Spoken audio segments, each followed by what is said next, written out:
Okay, welcome to an episode of Wild Conversations. I'm Jess. And I'm Steve. And today we're going to talk lions today, really. So it's going to be a bit of a day off, really. This is a day off the park, and we're talking generally about the two big monsters that we had on site.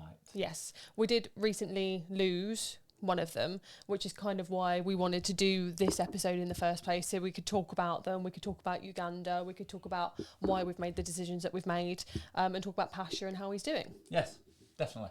So obviously in the last 2 weeks we have lost Uganda. Unfortunately, we did have to make the decision that it was time for him. He was incredibly old, and he had several complications along the way. We did everything that we could up to a certain point, but there is a certain point that you do have to make that decision, and obviously we've had the brothers for I've just been looking since around just literally COVID time, so we've had them for 5.5, 6, just before COVID. Yeah, so we're talking about 6 years, which is a very long time considering that when we got them we were expecting to have them for 1 to 2 years maximum, because of their age and because of where they come from and because of the condition they're and then they start suffering with things such as vision, very similar to a lot of dogs that had been bred, and that was the hips, the actual back to the back legs, and also heart problems.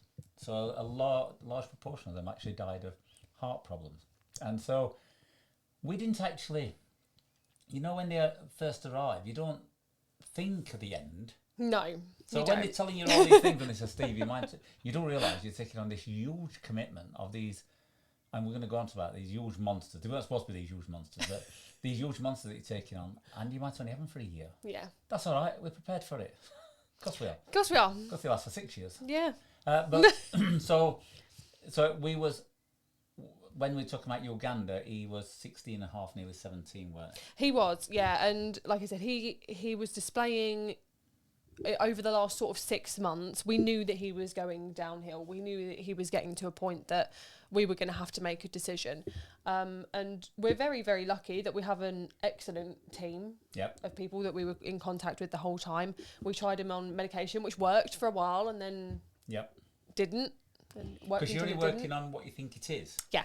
Yeah, 100%. And you're working on the common things. So the things that they do which are different is, you see, it's very hard, like most animals in your house. And I know because we've just been discussing it with our dog. And because he's getting on a bit, he sleeps a bit more than usual, doesn't he? So instead of him, he still runs about like a crackpot, but he sleeps a bit more. Well, lions sleep for 20 hours a day anyway, so they can't really sleep for any more. Only Uganda can because of where he is. But basically, so you couldn't work on that. So, but what we've got this. I've just brought up a picture for you. You just got a picture that's there. That's my bad. No, that's okay. Change that. I was trying to find a picture of when they first arrived. Carry on talking. Right. Yeah, well, probably better off put it onto view and have a look at the larger icons.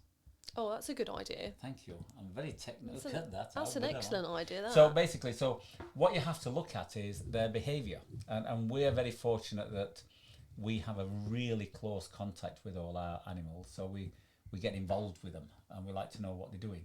So we could very quickly see when something's slightly amiss, when they're just not right, and it could be the way that they look at you, could be the way that they just don't eat as much. So when you've got two, what usually happens, and these are things that are so common with lions, unlike tigers, you can allow them together once they've got the food. Tigers you can't. Tigers are. But what we did is, when they very first get the food, we like them to choose their food and start eating it, rather than let them be together and Pasha or Uganda say, I want what he's got. Yeah. Because then we've got problems. So we had, and then the other side of it is we didn't realise that on the other occasion Uganda probably didn't feel like his. Yeah. But Pasha did. Yeah. So the next day when we went, yeah, Uganda had only had 1 kilogram and Pasha had 9. But we started to pick these things up because you start to notice differences.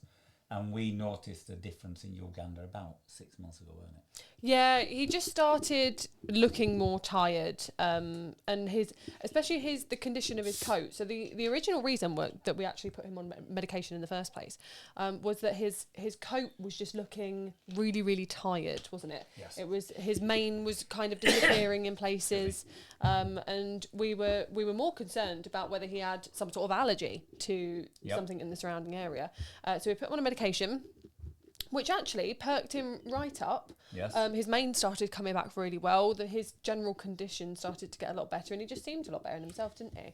But that was right at the beginning. That was another thing he did. He lost his mane again, didn't he? Yeah, we did. So it's like we started noticing him rubbing up against the trees more, and we thought, has he got an irritation? Has he got an allergy to a tree? And he got some little red flecks on his neck. So the best thing for that was steroids. So we gave him steroids. But obviously the steroids, for whatever reason, triggered his mane to coming back. Yeah.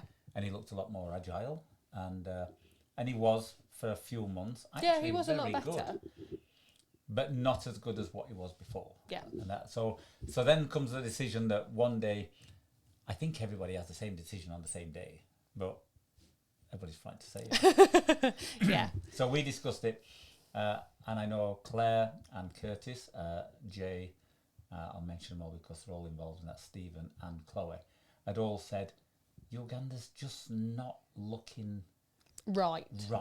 Yeah. Yeah. We'd been up and we'd sort of said the same. Andy and what have you had been up. So all of a sudden the management team realised that things just weren't perfect with him. So at that point we have a number of little triggers that we do. So we veterinary team, that's the first thing. And we said, look, he's been on the steroids. Still not perfect. In fact, he's going downhill a little bit. So they said, okay, no problem. We will have a look at it. And then collectively between us all, we realised that it was a rubbish thing we'd got to do. We tried him on a couple more medications, didn't we? We tried him on some more extreme pain relief just to see if it was something to do with that. And all in the end, there's nothing more that we could have done. When we get to the end, you'll realise that we did everything that we could, and there's nothing more that we could have actually done to make his life any more than it was, if that makes sense. But we did, collectively come to a decision as a team, didn't we? We had several discussions. Everyone stood around in the Lions and had a little bit of a cry. And then we contacted the vets, and they were amazing. And we have an amazing group of vets. We have three main vets, don't we? And we put it in the group chat, and we said, look, we think it's time. When are you available? And they all said, we're really busy. One wasn't which in is the fair country, enough. One was away. The other two were really rushed off their feet. Yeah. And this is one of those. This is a little bit like when people make that decision to part with their parrot and with a sanctuary. So we know this. When you make that decision, it wants to be now. You know, like. Yeah. Once we made the decision and we know what's right to do, we were very much like, this needs to occur in this time span, and that's what we're happy with. So fortunately, Sarah, who is our lead exotic vet, she has a friend. She does, and we did touch on this last week as well before we cut off. Well, in fact, I think that's where we was. We were. Yeah. This friend is quite special. He is. Yeah. And they call him Elliot, and he works for is a proper top vet, and he works for a place called International Zoo Veterinary Group, or probably, and I don't think I'm wrong saying this, the leading zoo veterinary practice in the country. I think so, yeah. IZVG, isn't it? IZVG, if not in the world. It was started many, many years ago by Andrew Greenwood, and I think it was John Lewis who started it. But then all the other guys are all absolute, their bar of being able to work for them got higher and higher. Yeah. So they're a little bit like Manchester City and Liverpool. They're the tops, and they only attract. That's a very controversial opinion. I'd disagree. Yeah. Let's not talk about football here, shall we? So they only attract. So basically, what they do is they only attract the best. So an average vet wouldn't dream of going and asking, because they say, you can sedate a lion with one arm behind your back and hopping, can't you? And so no, we'll give that a miss. So they sent up, well, they didn't send up, she contacted Elliot, and this vet genuinely is quite special. And he's, without even a question, he says, I'll make time, I'll be up there on Thursday within 2 days.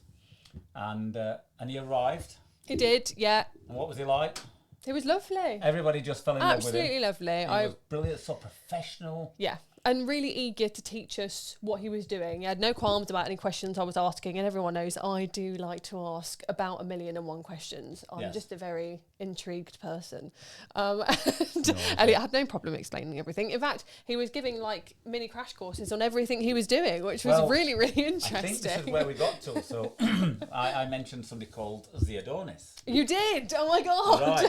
Can you believe it? Theodonis actually approached me this week to see if we have a friend on his Facebook. Oh, that's nice. Now, when I mentioned Theodonis, what I was talking about is Theodonis was Latvian, or is Latvian still. He hasn't changed. He's still Latvian. But he had this amazing ability because he could speak 6 fluent languages. So, and he. Where did you meet him? So he approached me because I have property and I used to rent property out, and he approached me through a friend of mine saying I'm looking for 2 or 3 places to have people stop. And I said, no problem. And I asked him if he wanted to work for me, and he said yes. So we got him in a team. We got about 30 lads, and he came to see me and said, like, at what age is this? At what age? This was in 2004. So I was here. Yeah, 20 years ago. So it's 20 years ago, yes. Holy moly, 20, okay. Yeah, 20 years ago. So, and he actually said to me, he was just one of them really nice guys who, when you were talking to him, you thought, oh, I actually like him. He's quite, he's really good. Theodonis is a great name. Theodonis is really good. So he was into ice hockey. Nice. Proper into ice hockey. He used to leave here to go back to Riga in Latvia to see all the ice hockey championships. He was well into that. And he ended up working for me, and he was brilliant. But what we're getting to about is what was special about him is, so we used to have, we might have Polish, Russian, Eastern European, Latvian. We'd have lots of different people working with us, and he knew all the languages. So he could talk to everyone? All at the same time. Holy moly. And honestly, and this is what I'm going to say about Elliot. So basically what he could do is, he could say to me, I'm not going to try any languages, don't worry. But he could say to me, Steve, what we're going to do is we're going to put 3 people on the cabbages, 4 people on the lettuce, and 5 people on there. And then he'd turn around without thinking and go to Russians and then to Polish. And I'm like, oh my gosh. Well, that's a talent, isn't it? Oh, unbelievably. And initially I thought, do they all speak the same language? And the only word I ever picked up, and I ended up with hundreds of them, was something called diversi. And diversi means okay. Because he used to use that a lot. So when he's talking on the phone, he'd be going, ba ba ba ba ba ba, diversi, ba ba ba ba. I'm thinking, what's that word, diversi? So I said, what's that, Z? And he said, do you want me to teach you? Anyway, we tried about 3 seconds. 3 seconds of a total failure. But it was brilliant. So what I was saying about Elliot, so when Elliot was talking to us, he was talking in thick language. He was talking very, very simple. He was, yes. So when he's talking about a spleen, he was saying, this is a spleen, and this is what it is. Not condescending, not patronising. No. And we were all like looking and thinking, oh my That's God, a spleen? This bloke's amazing. That's a tumour. That's a tumour. And he started going, but then he turned around to the vet and go, blah, blah, blah, blah, blah, blah, blah, blah. And we're thinking, what's it? No, it's a spleen. He just told us it was her spleen. But so with the vet, he was straight into technical. But when he was, and it's like, wow, that's. He was a very good communicator. Not only ability, that's the awareness of there's 2 different sets of guys here. So it was very. I don't know if he does it consciously. No. I bet if he watches this, he'll think, I don't do that. He does. But he does. Subconsciously, he's an unbelievable communicator. Yeah, he really is. But more than anything else, he's probably. I mean, our vets are brilliant, so we'll never, ever make. No, they are amazing. But lots of vets are very hard. Yeah. And I'm not saying they don't make the right decisions, But I think they it's could make it a something. little bit compassionate. It's something you worry about as well, because obviously sometimes these circumstances arrive where you have to bring in an outside company to do something. So, for example, in this instance, all 3 of our vets were not exactly available to do what needed to be done. So obviously bringing in another company, it's kind of like going to see a different doctor than you're used to. Like, it's just something that you get a bit nervous about because you're not sure about it. And Elliot was just one of those people that completely put you at rest. And we're slightly different. This is where we're slightly different. And I don't know what words to use here other than that we're a bit softer than most. We are very soft. We go downhill really quickly. We cry a lot. We do, and it's like, I tried my hardest, but you did really well. I was all right until he whispered. But basically, so this is what he did. I'm not really, it'll not set me off. But this is what he did. It's setting me off. So what he did, Elliot was just so compassionate. It was just amazing the way he talked to him. And he understood. So I don't know if Sarah had said to him, it might be 16 stone and 6'1". And he might be really loud. He might be snotting all over you after 2 minutes because he'll break down. And I think he must have thought, I don't want this big bloke just crying on my shoulder. So everything he did, every single decision he made, although it was his decision, he got the okay from us. Yeah. So when he was going to do something, I'm going to do this, guys. Is that okay? And it's like, wow, that is so special. Yeah. So he was talking. So we're going to go on about the day. So basically, the day when he came. So what we're doing is doing everything backwards. We are doing everything backwards. We will go on to. We're going to go right back to Uncoming. We will. But what we'll do. This is obviously the story that we need to tell you about Uganda. Yeah. So that you know. So he did. So we got, and I do feel that we actually missed out a little bit on that day because poor Pasha. I know, we haven't actually told anyone either. We've done a whole video on it on TikTok. I have got a video to post about it, but we did actually have the day or the morning split in 2 halves because we did actually sedate Pasha on that day as well. He did have a minor thing happen to him. He's fine now, but obviously afterwards we then did Uganda, and that kind of took precedent of the whole day. And everything we talked about was Uganda. And then really at night time, it's only night time when I did that live and I was talking to people and I say, no, I'm Pasha this and Pasha that, and everybody says, Steve, it's Uganda you should be talking about. I think, no, we haven't told anyone. I was telling you about Pasha because Elliot sedated 2 lions within the same 2 hours. Literally. You know? So and what you've got to remember, and this is the most crucial thing, that both the animals can kill us at any time that we're doing this. Yeah. And you've got to have that awareness all the time. So you've got to have this, and everybody has different techniques of doing things, and Elliot's were very, very good. It was really interesting, actually. Fascinating to actually do. So what we had to do on the day, so this is what we'd planned on the day. And again, I'll tell you what we said we were going to do, but Elliot made sure that we did what we wanted, didn't it? Yeah, we 100%. Wanted him to be in control. So when he got here, the first thing we said, because obviously, not hypothetical, I'm the boss of the place. But as soon as Elliot turned up, he said, right, Steve, what do you want me to do? And my thing was, whatever you feel we should do. Yes. You're the boss. We'll do what you want. We'll run about for you. You just tell us what you want to do. He loved that. Yep. Because that meant he was totally in charge. So the plan was, we'd got to look at Pasha. The girls had noticed, as you've seen in the past, he's got elongated, unbelievably accelerated, the fastest toenails in the world. It really does. They grow and they so don't fast. grow like that. They grow like that, and they stick in there. And if you guys remember, if you'll go back on a couple of the videos, on the morning lives, I'd just mentioned 2 days before that he was licking his feet a lot. Yes. And that's like the first sign of it, just niggling it. And it hadn't cut through. On one of his back ones he hadn't licked that. So we knew we was going to do Uganda. On the same day we wanted to do Pasha. So on the day, and this is another amazing thing, Elliot's been here before, 3 years ago, practically to the month. Yes. And last time he came, he had to look at Pasha because Pasha had got a problem with his stomach. Can you remember? I wasn't here for it. I don't know where I was. I think he was on holiday. I might have been on holiday, but I definitely wasn't here. So we had to check his stomach. He'd got a problem with his stomach, and we wanted to know what it was. So Elliot came again, and he sedated him, and we had a look, sorted him out, got it all did some bloods and everything, which were brilliant because it gave us a good comparable to now. And Pasha recognised him. Yeah, instantly. It was really weird. After 3 years. Yeah. And the only time we saw him before was 5 minutes before he sedated him. But then he appeared, he walked through the door, and Pasha was totally different to what he is with anybody else. And he attacked him, and he was running backwards and forwards, and we got it all on video. and it was quite interesting to see. Yeah, it was. So what we did is we sedated Pasha, and what we do, Jess has done a video, so you'll see it at some point in the future. So we have to sedate them. It takes about 15-20 minutes.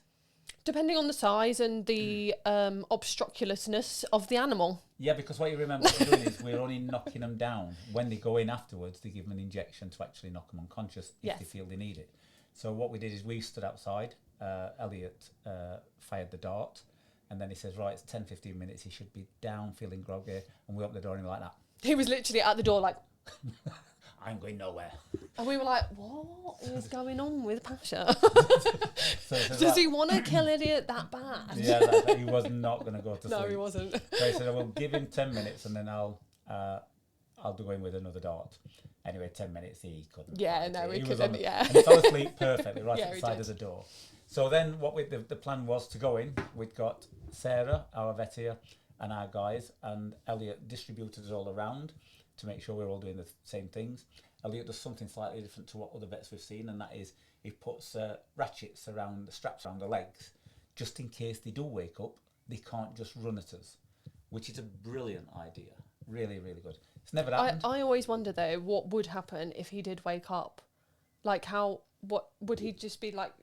Would he panic about the fact that he couldn't move his legs? Like, would it cause more problems? I think there's a couple of, I've heard stories where he's seen somebody because what they have to do is check the tongue, check the teeth and everything, and the animal was absolutely fast asleep. He got on his tongue and it bit him. So they learn from there. So what they do is they put a strap around the mouth and they hold that, so that at least if he does try to, because they're unbelievably strong. Yeah. And if he does try to close it, at least there's some pressure there to hold it, and it's you that's controlling it rather than someone else. So I think personally, it's a good safety measure, but I just worry about, like, if, for example, if Pasha was to wake up with the straps around his leg, one, how do we get the straps off? And two, do you just sedate him again? It just sedate him again. Right, okay. So, yeah, I think he would just sedate him again. So the idea was he was going to have a full manicure and pedicure. So which he did. Front and back. Yep. And then we decided he needed his mane doing. Someone decided he needed his mane doing. I think it was we. Someone got one of the brushes out and sat with him and brushed his mane. I won't mention who. You want to see it? What we was going to do. He looked so fluffy afterwards, and you did take out a couple of mats, Took which some was really good. big mats. I did actually keep them as well. I should have brought them in. Oh yeah, that would have been good. Anyway. So what we was going to do. We're not going to do this, but what we was going to do is we're going to release the video next April of us brushing him and say that April 1st every April we knock him down to brush the hair, but we thought we'd not. But anyway, so we did that and then checked him, took blood, gave him a full MOT, checked everything, and we'd got 2 vets and a vet nurse on him all the way through. We did all the other bits. All this time, don't forget, this is a lion, and you're constantly checking for vital signs to make sure A is breathing and he's doing okay, and B is not waking up. Yeah. So we did that, and then what they do then, they give him something called antigen, which is a reversing drug. Make sure everything's out. You'll see all this on the video. Give him a quick jab. Usually takes about 15-20 minutes for him to wake up and stand up for about 4 hours. Yeah, to become compos mentis. Stop being like a newborn giraffe. Yeah. They can't walk forward. They can't do anything. So what we did is, at that point, we then got, you'll know why we did this, we put a load of straw then at the outside of his enclosure, piled it up nice and high, and then obviously came the sad bit where we had no option but to sedate Uganda. Exactly the same, except we could use more sedation because we wasn't worried about how deep he went into his sleep. Because what you got to remember, this is where these guys are real professionals. They only want them to be just asleep. Yeah. So when they're going to work on them, they want them to be just underneath. And the idea is they don't want them to be where the bodies, they're so big, these animals, don't want them to actually slow down to the point of stopping. No. So, and they've always got an injection if they want to take it on that little bit more. Whereas Uganda was concerned, it didn't really make much difference, did it? No, because we knew it was going to happen. So it was an inevitable fact. So we gave him a good jab. He didn't take as long to go down because of the amount of medication in him. He also wasn't as aggressive. No, he wasn't. So that was also another good sign. And then it took about 15 minutes. And once he'd gone down, obviously another thing is my job is to go in and check to make sure they're asleep. When I went down, he started twitching a bit as though he wanted He to did, move. yeah. And I think that was his last bit of sense of humour, just to get my stomach. Just as I got about 5 paces from him, he went like that. And at that point, I turned around and I said, I don't think he's asleep yet. And I came out like Thunderbirds. I were out like lightning. I thought it was highly amusing.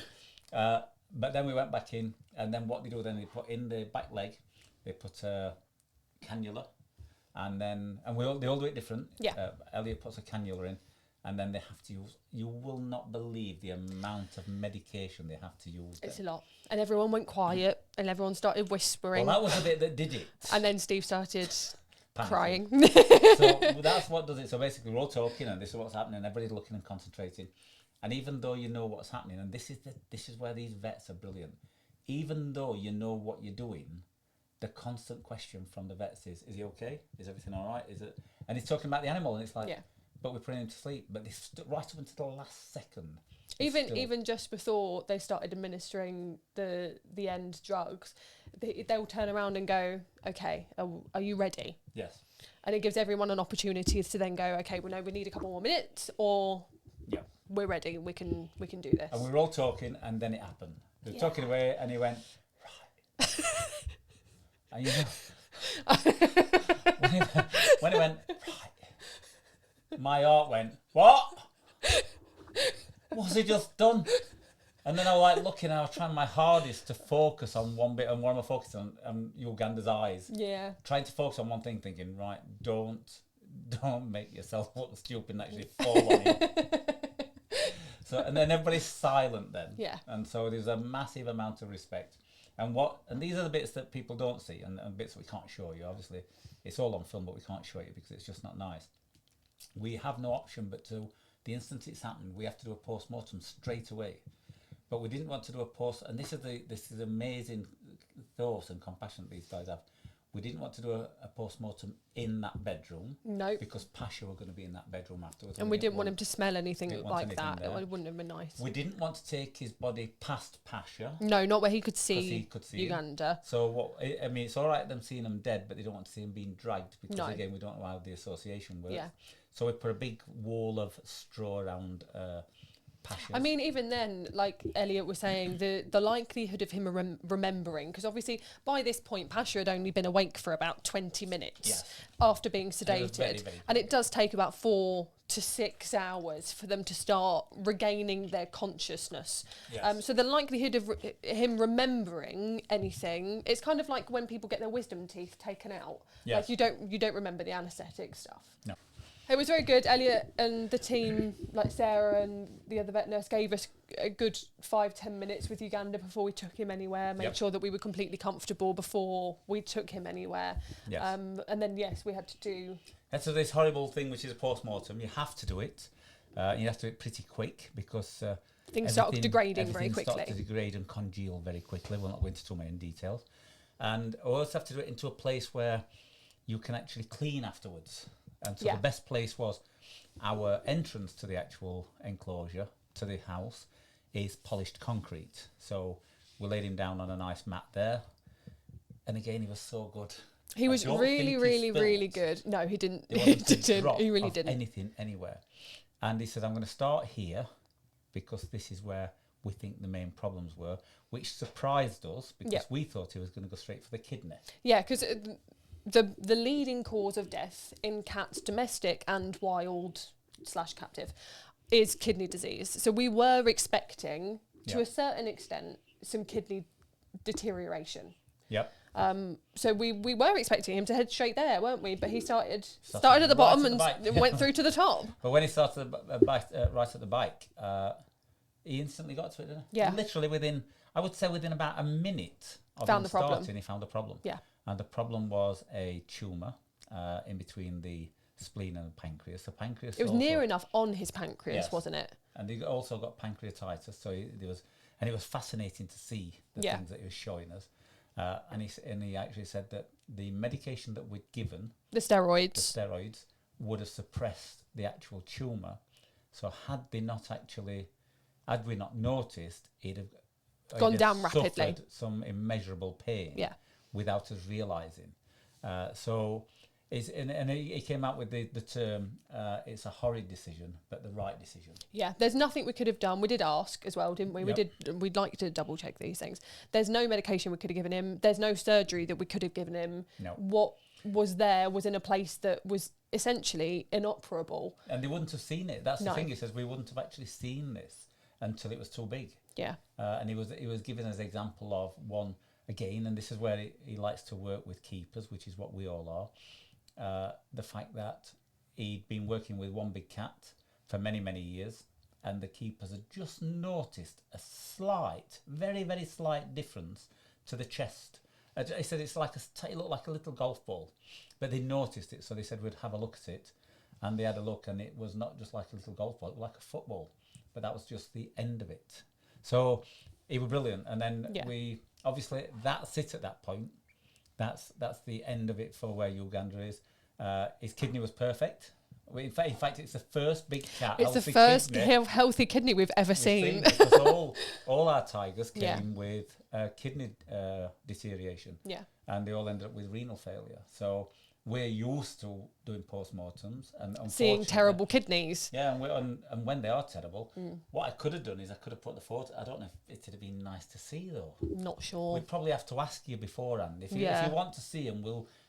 We have got photos of all of the kidneys we've ever seen, including Uganda's. It'd be interesting to show you some of the things, like even the tumour. Yeah. You know, like we found. Not saying that if you don't want to. I mean, no, that's fair enough. You don't have to look at it. But it was fascinating. Yeah, it was really fascinating. And he went through all of the heart with us as well. He told us how all the heart works and then the heartstrings inside the heart, which was really, really interesting. What was fascinating is that, when you hear boom, boom, boom, it's not the heart going like that, it's the guitar strings. It's the guitar strings on the inside, which was really, really interesting. He was, generally speaking, on the inside, absolutely perfect, apart from his inflamed pancreas and the golf ball-sized tumour that was inside him, which is honestly just a bit annoying more than anything. Because I said, how can something so small cause so much of a damage? But on the other end of the scale, had we not put him on the steroids for his main, he would have deteriorated a lot faster. The tumour would have been a lot bigger. He would have been in a lot more pain a lot quicker. Yes. So what we've done inadvertently was completely the right thing to do. Oh, amazing. But unfortunately, there's nothing else we could have physically done. No, we all did what we thought was the right thing. Yeah. We've never been wrong in these situations, which is really, thankfully, really good. And you just get to see these. So, I mean, there's nothing nice about what you see on that side, but unfortunately, when you run a sanctuary for geriatric, terminally ill, crackpot animals, which we have lots of here. We do, yeah. That is what you're going to see. But because a lot of people, obviously, everybody, I mean, you guys were brilliant. Everybody were very, very caring and conscientious about it. But the bits that you don't see is, as much as you do feel terrible and sad, within an hour of it all finishing and going back to normal work, we was in with the wallabies trying to sort them out and being climbed on and kicked on and all sorts and playing with wallabies. There's always something else. So you've got other distractions, and then you can suffer in silence then. Yeah. On your own, you can actually do your own little bit of grieving, which we all do. We do. There's certain animals that we'll discuss in the future, but we can't yet. still a bit raw. But we it will is do still in a the bit. future. I don't think I can talk about dairy yet without crying. No. So, but what I can show you is a picture of when they first arrived. Yes, you can. Yes. Can I? Yeah, you can. You should be able to. I wish this would. I wish it would double on the screen. I don't know why it's not doubled. Oh, I see. Right, yes. So that's the guys. That's the boys when they first arrived. when they first. Can you see their chubby cheeks? Yes, it was huge. But what you, I have to apologise. I forgot my pointing stick. Oh yeah, it's in the other office. One of you amazing people sent me a pointing stick. So yes, all right. So what we're going to do now is we're going to tell you where they came from. Where did they come from? Right. Look at them. Look. This one's Uganda. Yes. And this one's Pasha. See, he weren't always ugly. He wasn't always ugly. He was pretty once upon a time. Quite pretty. Yeah. Pasha's got slightly different eyes. Yeah. He's got very. Look at them holding hands. He's got very teddy bear eyes. So I got a call. So we took him in 2019. I got a call in about 2018, halfway through, saying, Steve, you don't think you could help a couple of lions, dear? And I said, well, I don't know. It depends on what it is. And I knew it was going to take time. and it was a chap in this country who'd actually bred the lions. And part of what he did is, whatever they do in business, we don't get involved in that, but whatever happened, he'd said to the people that took them off him, if ever you can't look after them, make sure you tell me. Don't just let them go anywhere else, and I'll look after them. He didn't expect to get this conversation 10 years later, and he did get the conversation, and he wasn't ready because he was an old man by then, and he was ready to retire. But bless him, he still wanted to sort the lions out. So he phoned me and said, I just physically haven't got the facilities for them. I don't want them to put them to sleep. Do you think you could help them? So I said, yep, no problem. I'm sure I'll look at it. I'm sure we can. I didn't tell anybody. Nope. I spent about 7 months sorting things out with these lions backwards and forwards with paperwork, until eventually they said, right, we're ready. And I thought, oh, right, I think I'd best tell someone. Yeah. And I said, when you say you're ready, when are you talking about it? He said, in about 10 days. Yep. And I thought, guess when we found out? Yes, that's when they found out. So I thought, best 10 days before. So I said, right, guys, we've got a couple of new animals coming. We do. And they said, yeah, that's okay. What are they? I said, they're coming in about a week and a half. No problem whatsoever. So at that point, it's a parrot, or it's a rabbit, or maybe a wallaby.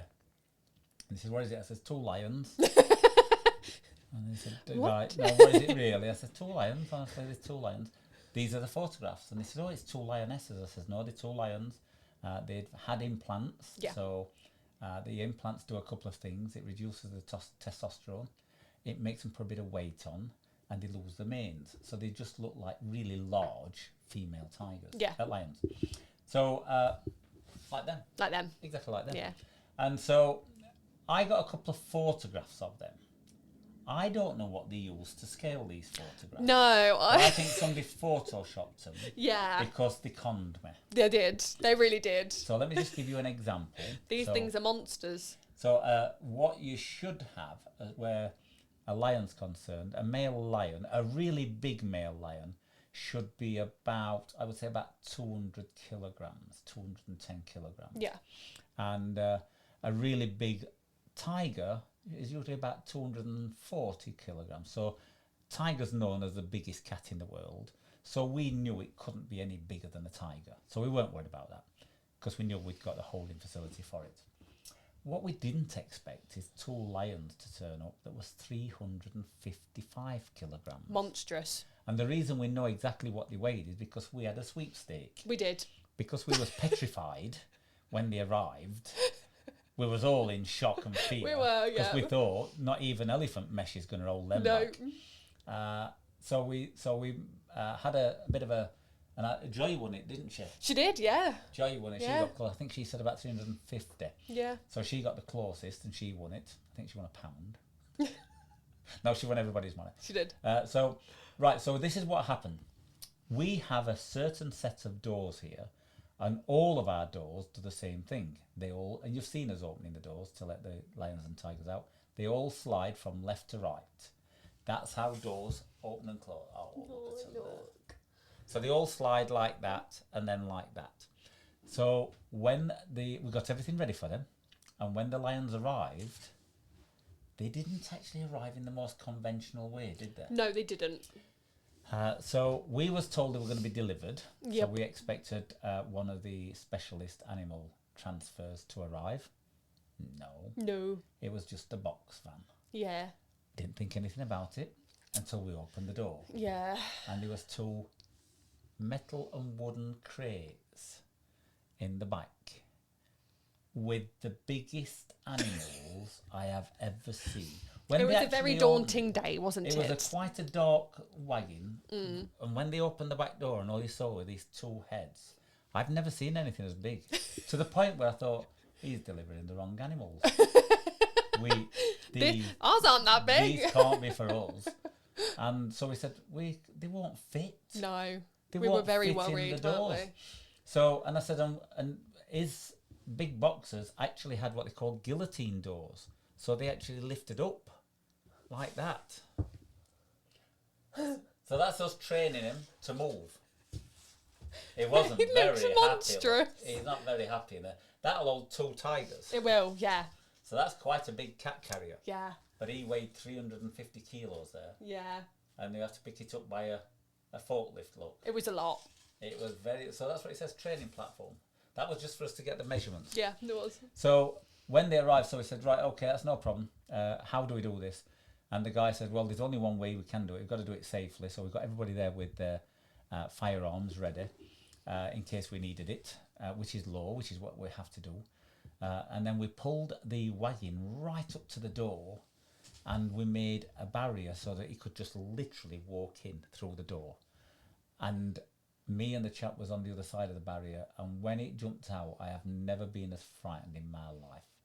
When there was just me and this barrier between me and a lion, and the lion was 3.5, 4 times bigger than me, and I thought, what who planned this? We were watching on the CCTV. It was horrific. And then it was like, what? So it's like, anyway, just walked and just knocked the barrier over, Yeah. as they do. And at that point, my legs turned to jelly, so I went behind the door, and I stood behind the door. He wasn't even bothered. Passion No. just wasn't bothered. He just walked straight past me, looked at me as though to say, What are you doing in there? "What's the matter with you? What's the matter with you? If I wanted to eat, I'd have eaten you back there, mate." And he walked in. So when he walked in, I had to get from here to there to close it. It's the longest 4 foot I've ever been, because he went through the wrong door. Yeah. He went into the other door, which we were going to put Uganda. But as it happened, the only thing, I mean, it seemed to be like a massive, a huge episode, but it all happened really quick. Yeah, it did. And Yeah. I think you realise how good you are when you've done it, and you think, well, that actually went without, That was fine. without an event. And we got them in there and sorted them out. But then we found out that at that point, the biggest issue they had, they was agoraphobic. Yeah, they were. They were petrified to come outside. They Yeah. just wouldn't. So we tried to have a look, and basically, in their lives, they'd never really had choice. They'd always been asked to do something, whatever Yeah. it was. And I'm not saying that's good or bad, but in this situation, it meant that it was different, because all of a sudden we were saying to them, do what you want. Yeah, you got the choice to do what you want. Just have a walk outside, have a swim, do what you want. And they were like looking at you totally lost and vacant. Like, what do we do now? What's the next thing? So usually in these kind of situations, we adopt an element of time to spend with them, Yes. and spend an awful amount of time with them, so they at least get used to us, and we can start identifying if there's anything wrong or not. And so we knew they were going to stop in so where Zuri is now, that's where they had to stay for about 6 to 12 months, wasn't it? They took a really long time to habituate, though, didn't because they? they just literally wouldn't. We just couldn't get them to do what they wanted. No. They would only do what we wanted, Yeah. which is really unusual. But eventually they started to. So then we decided that, right, now we're happy that they are fully settled. We've just finished the new enclosure. We'll move them up there. Yeah.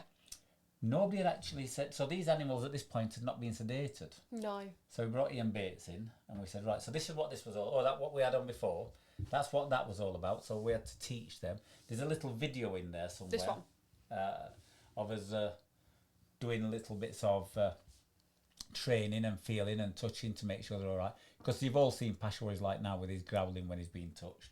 But once they actually got in there, they very, very quickly settled in, and we could see, like we see with Zuri, they became very happy Yeah. very, very quickly, to the point where they used to make all the nice noises, and all the neighbours used to come to the end of the road to listen to them, and they would shout. They get 24-hour access to outside, so they all of a sudden became very, very happy cats. And although we knew they'd only got 12 months, 18 months to live, we thought, well, we can give them a really The good. happiest. We can give them a good end of life. Yeah. Yeah, we didn't think it'd be 6 years. No, we didn't. But even to the feed, like we only feed our big cats human grade food. So all of a sudden we used to give them we give them a percentage of their weight, and we used to give them a really big slab of meat, but they was actually increasing in weight. They were. So, and we put them big scales in there so we could actually weigh them, but we decided to put them on a very, very strict, not quick diet, because we didn't want it to have any negatives.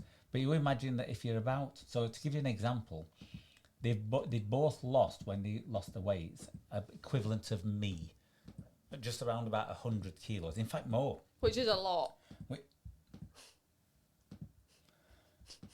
Can you carry on doing what you're doing with your computer, please? I'm trying to put these all on one file so we can see them. All right, I see. So we actually, so we got them to lose about, I think Pasha lost about 130 kilograms. Yeah. And Uganda lost about 110. And at that point, even now when you see them, still look a little bit heavy. They're very, very big. Yeah. Still look a little bit heavy, but they've actually, it's far better for their health, far better for their joints and the bones. But it generally means that they're as healthy as they're going to get in love. That's Uganda when he looked like he'd been electrocuted. We had no idea what happened to his wig. I think we were messing about with hairstyles here, and this was a bad day. I thought it was quite good. It's really high. That's a bad day. Look at that, baby. It looks like he's going to get struck by lightning. It looks like he's already copped it. Look at that. That's quite good, isn't it? There was no control in that. That's also Uganda, though. Again. But you can see that all of his mane's gone. Yeah, he started to lose it now. Yeah. And I think that was before the steroids. Yes. So you can see, like, he just lost it, didn't he? And this is, whilst he was growing it back. That one's Pasha. That's Pasha trying to be handsome. Such a pretty boy. So that photo there is the one that I've got on my arm. It is, yes. Ooh. So can you see that? Look, that's him there, look. That's the shot that we've got. That's what you have to do when you have these big animals. That's his teeth. That's also when he first came, because Yes. obviously he's got no mane. He just turned into such a majestic creature, didn't he? Look, Look at that. That's when he's had his hair done. So pretty. We were very lucky. Bless him. He's proper elegant. And then that's his And brother. then that's his not so lucky brother.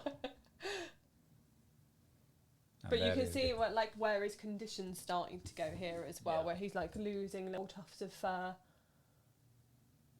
And he started getting this Yeah, he got parting. this parting, didn't he? Very late know on. It turned into a bit of an Elvis He lookalike. did. That's Pasha. That's Pasha. Look, he just looks ridiculously majestic, don't you think? Yeah, he just wants to, he knows he's the king of the jungle. That was Pasha when he first, look at the weight. I know, he was Look at this. fat. Lot. They were fat. When that appeared outside the wagon, I nearly died. They were monstrous. They really were. There's no other word for it. That's also Uganda. That's Uganda, yes. Bless him. Also Uganda, surprisingly. Yes.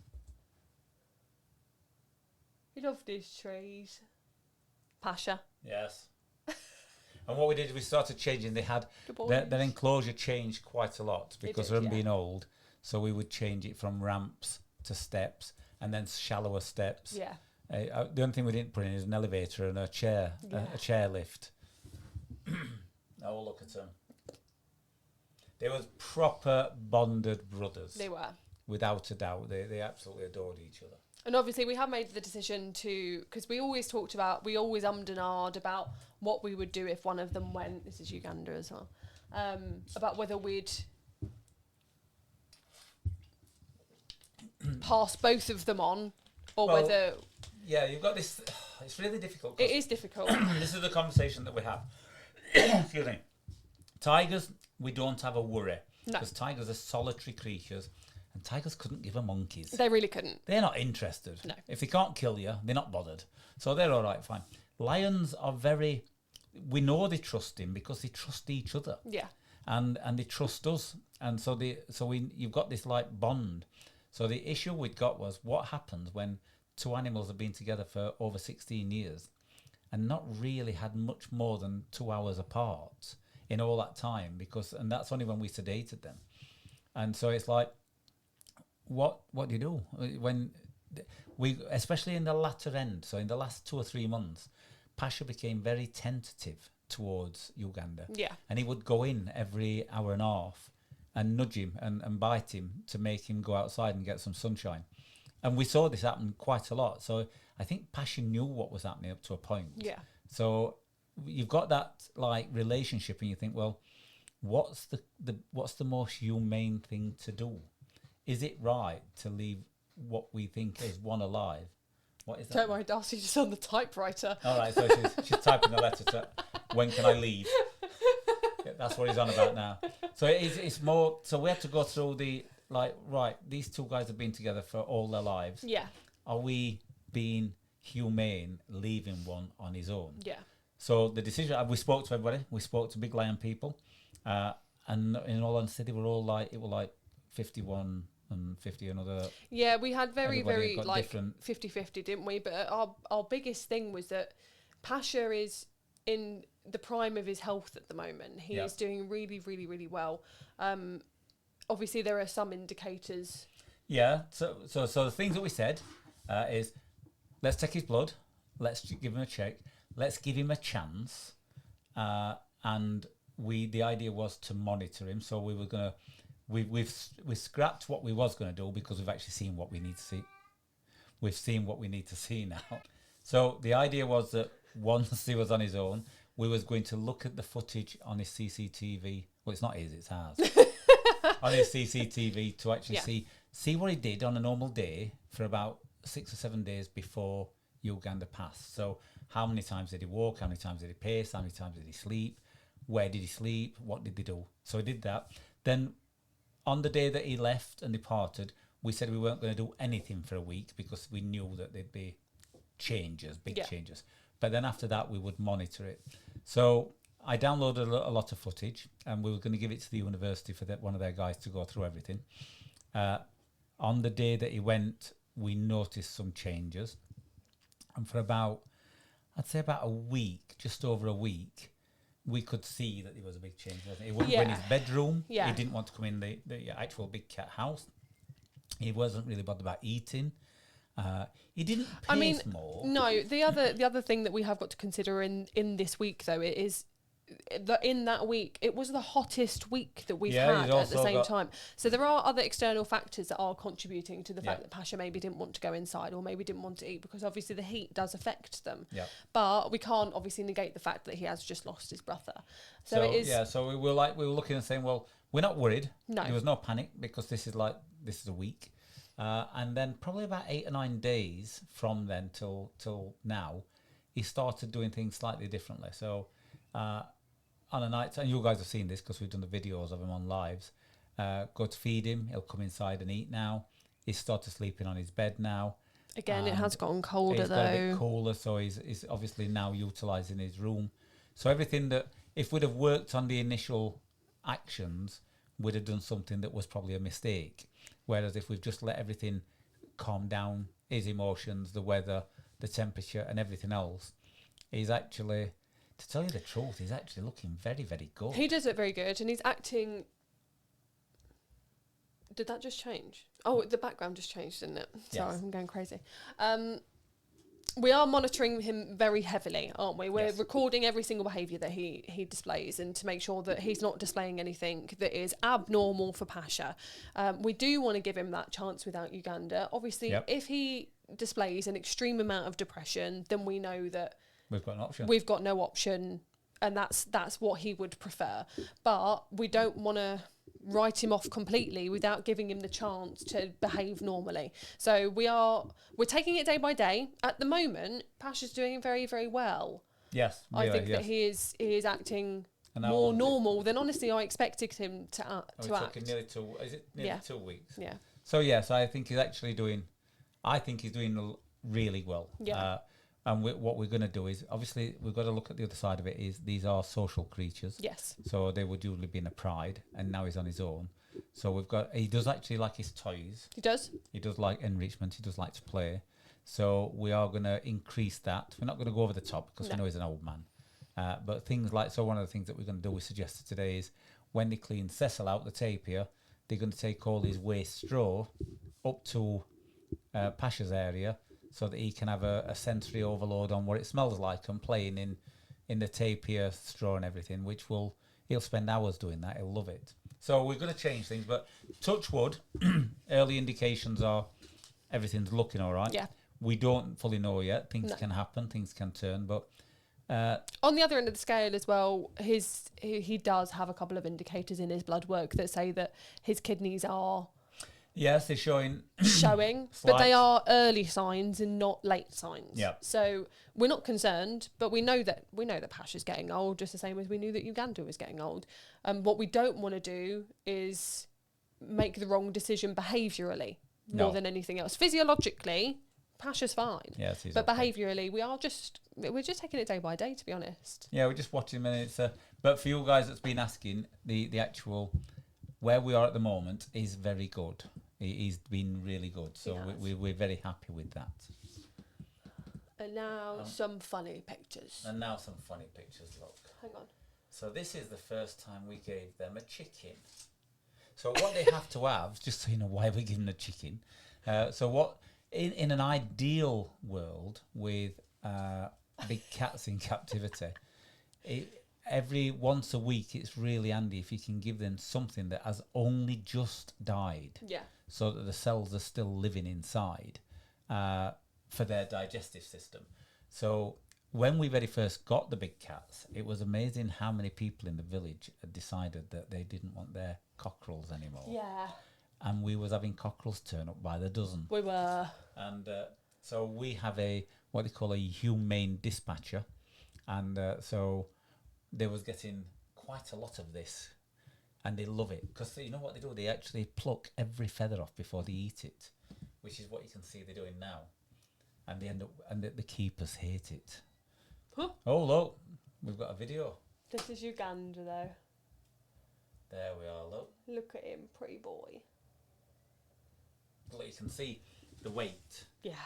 This is when he's slimmed down. This is when he's lost a lot of weight. But this is when he was pretty and not ugly. Very, very ugly. He's a proper lion. He actually fought a lot. So where he was before, this is why they put him on the implant. He did fight a lot, and he came.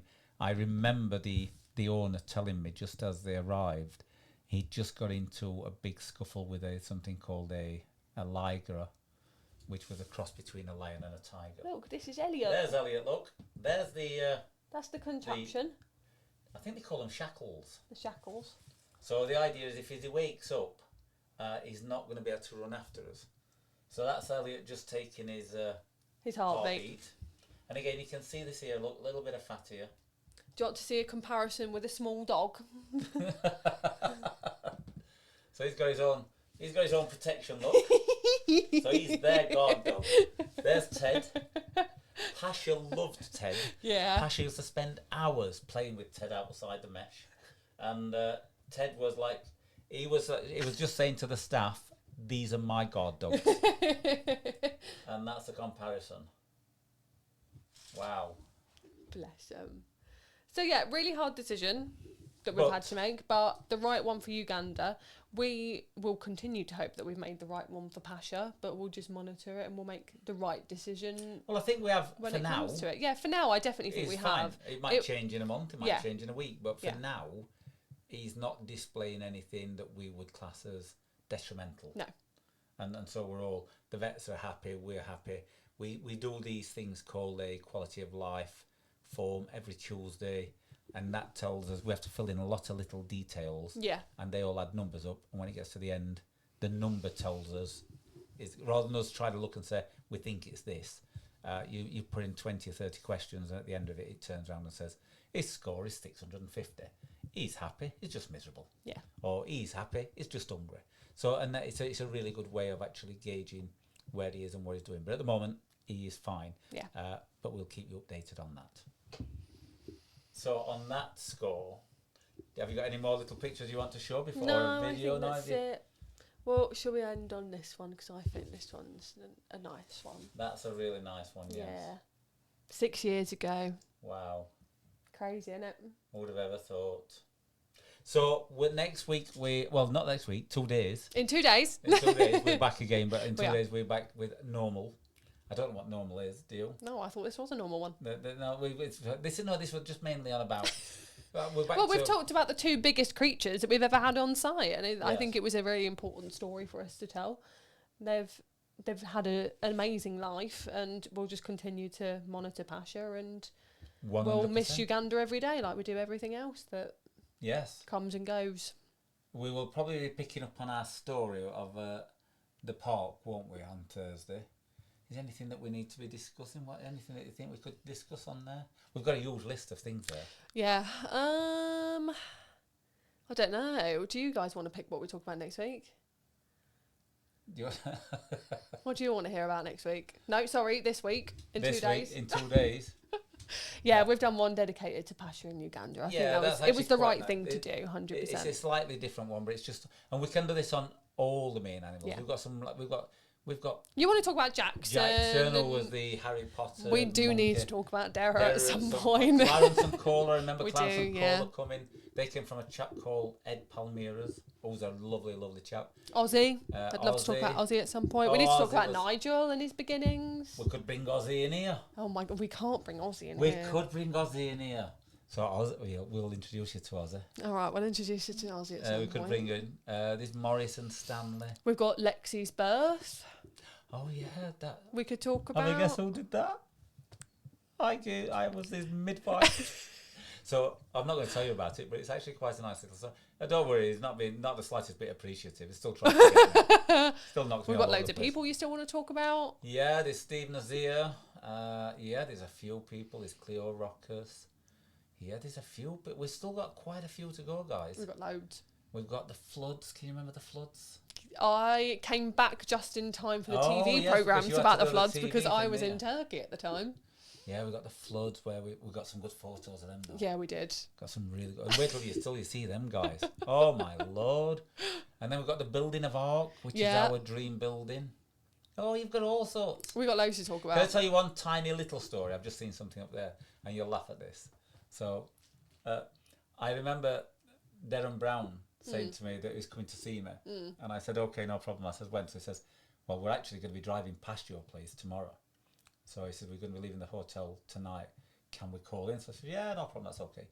So he called in and he said, "This is how. Don't laugh about my lack of knowledge. Don't laugh." So he came in. He said, "It's lovely to see you," and he gave Dawn a hug and a kiss, and he gave me a hug and a kiss, and he says, and then he gave Dawn a bottle of champagne or something, and he gave me a big box of hotel chocolate. Nice. Well, no, because I didn't know what it was. I thought he'd nicked them from hotel. Sometimes you are a bit thick. For someone who's built a zoo. And I said to him, "Darren," and he said, "What?" I said, "Why are you just bringing me hotel chocolates? You know, like they have house wine." I thought they were hotel chocolates. And he says, "Steve, you cheeky swine." He says, "They're the best you can get." I said, "What? Like," he says, "No, they're proper chocolate. This is the special. I bought them here." I thought they were just like complimentary things that you got in thing, and I didn't nick them and get them there. I've just seen that up there. But then, you know what's amazing? I don't know if you guys saw this, but a couple of nights ago, the chap who started it, they did a documentary on him.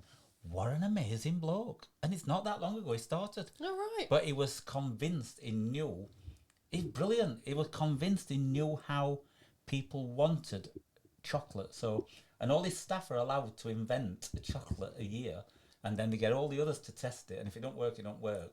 And he said, I want, this year, he wants to break America. So he's gone to America to start. And it was like, good why for do him. you think, what in your head, subconsciously, why do you think something like that, hotel chocolate? I know how the people want their chocolate. Well, but in my head, I thought it was like, because you know most of the really good branded products, they're just an offshot from Cadbury's have done it, or Bourneville's done it, or Pepsi's done it. You know, like, so you think you're drinking a new drink, and you think, oh, that's brilliant, and then you read and think, oh, it's just Pepsi that's made this. Well, this is just a bloke who said, I know what people like, and he's right, and he's like, and he'll only do so many per year. I mean, the hot chocolates that we had were amazing. Oh God, yeah. And they were hotel chocolate. So anyway, on that subject, don't be sending hotel chocolate in, because now I know that if you want to, we'd love some. No, I'm joking. You have to go and steal them from hotels.